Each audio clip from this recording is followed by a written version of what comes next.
Yes guys, our Boracay escapade. Actually, dumating kami dito is medyo madilim na, gabi na. Kasi ang daming transfer from the airport, then going to Katiklan Port. Kasi we're going to an island. Ang Boracay kasi guys is an island. So, pagdating namin sa Katiklan Airport, nag-avail ng environmental pay. Tapos, ano pa ba? Yan, sumakay kami ng ferry going to Boracay Island. Dumating kami sa Boracay Island siguro after less than 30 minutes from Katiklan Port. Medyo madilim na talaga guys kasi gabi na rin kami dumating paglapag ng eroplano sa airport. Medyo pagod na, so ito na yung sundo namin galing sa hotel kasi kasama yun sa itinerary yung susundo sa Boracay Port going to our hotel, which is La Carmela Resort Hotel in Station 3. So ayan, as you can see, ang dami namin kumukuha ng video, ang iba pictures, kasi ito yung mga pinakaabangan na event guys.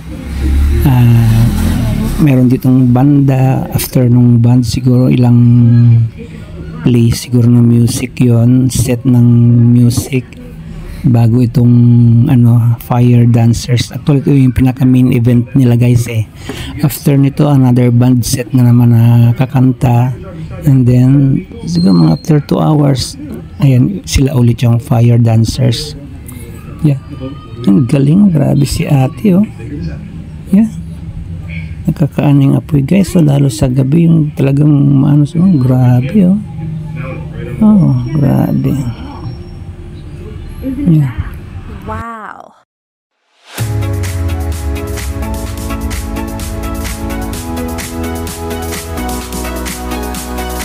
Wow. Grabe. Umiikot ang apoy guys. Parang hindi natatakot matamaan. Yeah. Grabe si ate lalo sa gabi guys. Yan, actually inano ko lang kasi yung sound kasi baka ma-restrict naman, so tinanggal ko yung music. Yeah, ang galing guys. So in the beat of music,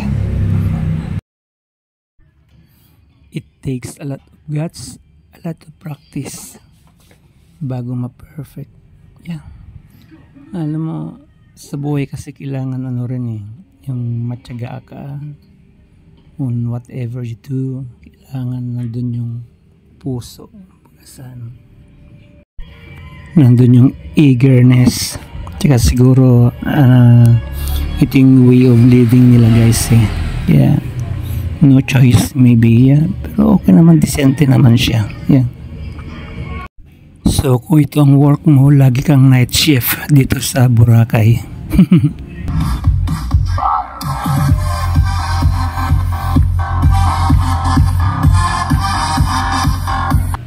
So ito naman guys, ibang set na naman to ng mga fire dancers. Kanina yung nauna, iba rin yun. So ibang grupo naman tong nagpi-perform ngayon. Actually guys, tong restaurant, Resto Bar, medyo papasok siya ng konti kasi merong pasilyo going sa beach. Pero ito, yung inapakan nila yan, buhangin din yan guys.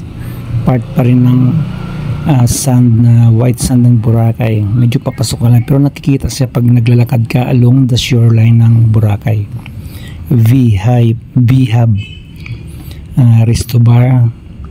Actually in order namin is yung mango shake, pero nag-offer sila ng mga beer, whatever, my foods, my dinner, yun, ganun nag-offer nila dito guys, tsaka whiskey. Yan, may ladies drink din. Yan, si ate galing. Yeah. Yan sila ito, ibang performer naman to guys, male model naman Male fire dancer. Ang galing ni kuya, oh. Maapoy talaga, oh. Yeah. Grabe ang energy, guys.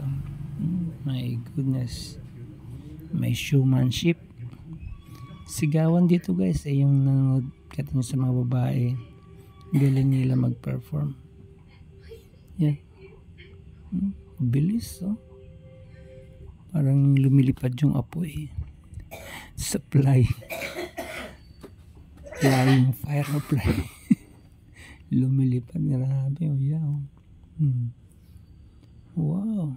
Grabe. I think ginamitan nila ng kerosene tong kanilang may kerosene yung pinakaapoy. Pinaka parang hook o parang hook. May rope sila na pero ang galing nila, hindi sila tinapahan. Yan.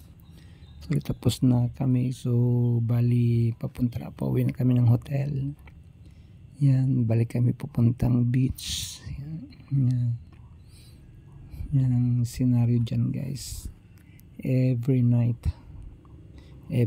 of the week. Rain or shine, merong ganyan. Ayan.